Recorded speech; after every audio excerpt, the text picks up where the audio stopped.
Larangan ng showbiz gumagawa ng ingay ang mga revilya, kundi pati sa politika. At tulad sa mga artista, hindi rin nawawala ang kontrobersya. Sa pagpapatuloy ng pagsusuri ng Bilyonaryo News Channel, nadiskubring nakasungkit din ang halos 5 bilyong pisong kontrata umano ang mga revilya. Narito ang exclusive agenda report ni Joash Malimban. Bukod sa mga tauhan ng DPWH, damay na rin ngayon sa investigasyon ng DOJ ang mga tinaguriang contractors. Ito raw yung mga congressman na kontratista rin pala o di kaya may malapit na kamag-anak na government contractor. Sa isang ulat ng Philippine Center for Investigative Journalism, inilabas nila ang partial list ng mga kongresista na may koneksyon sa mga kontratista.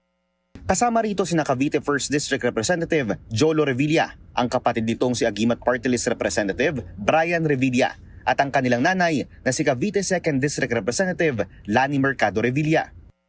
Ayon sa mga dokumentong nakuha ng Bilyonaryo News Channel, auntie ni na Congressman Jolo at Congressman Brian ang may-ari ng Graya Construction Corporation na walang iba kundi si Rebecca Bautista Ocampo na mas kilala sa pangalang Princess Revilla.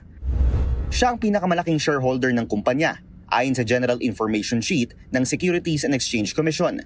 Kapatid ni Princess si dating Senador Bong Revilla na kamakailan lang ay lumutang din ng pangalan sa mga dawit sa flood control scandal, isang bagay na mariing itinanggi ng dating senador. Sometime in the year 2024, Senator Revilla and I met where I gave him a list of projects given to me by Engineer Alcantara. Senator Revilla asked for a commitment, which I suggested, then he approved at 25% of the total amount of the projects indicated in the list here to attach as Annex C. Isa pa sa kanilang mga kapatid, si longtime Bacoor City Mayor Strike Revilla. Mula 2007 hanggang sa kasalukuyan, hindi na nawala sa kanilang pamilya ang posisyong alkalde ng Bacoor. Ang ikalawang distrito naman ng Cavite, hawak na rin ng pamilyang Revilla mula 2010. Sa aming pagsusuri, naka-corner ng 64 projects ang Graya Construction mula 2016 hanggang 2025.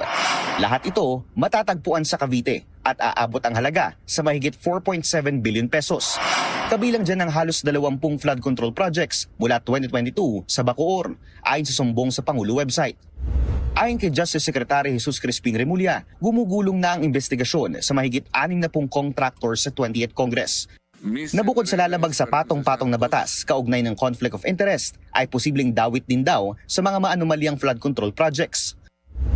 Sinubukan ng Bilyonaryo News Channel na kunin ang panig ng pamilyang Revilla, pero hindi pa sila sumasagot sa aming mga mensahe.